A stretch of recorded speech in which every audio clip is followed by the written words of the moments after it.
there were two, main topics of interest that I had as a kid. One was in science, that was trying to explain all the wondrous things.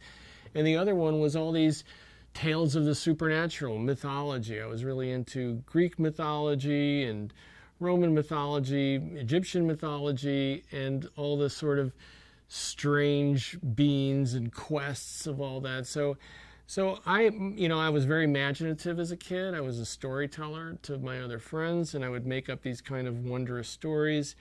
And so I always had this craving, for this sort of wonder and the mystery of everything. And I guess, when I was initiated into religion, which was immediately by my Irish Catholic, parents, so I'm going to Mass. And back then, there was a sense of mystery when I was really young about it.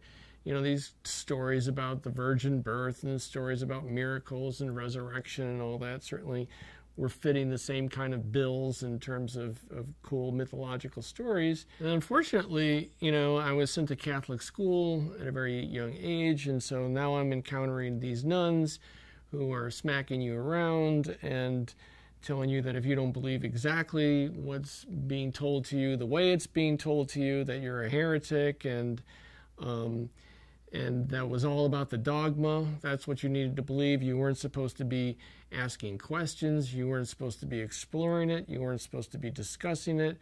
And so that turned me off. And then, the hypocrisy that I had seen in the development of Christianity in general, and the Catholic Church in particular, where you go from this, beautiful teacher, Jesus, who's preaching love and companionship and turning the other cheek, and then somehow within 3 centuries that evolves into a pope sitting on a throne wearing a funny hat and with a gold ring that people are supposed to kiss, this completely monarchical,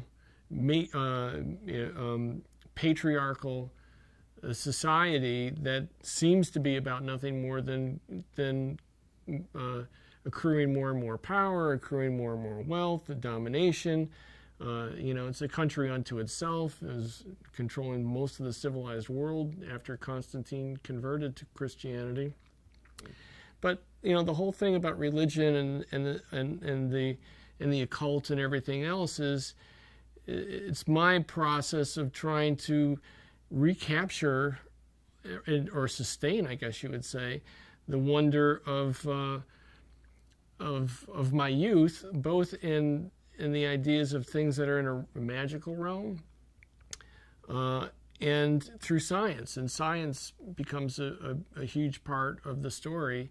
As it evolves, you realize that it's not just occult, is that Paul says at one point, science is magic, and William says, what do you mean, science is magic?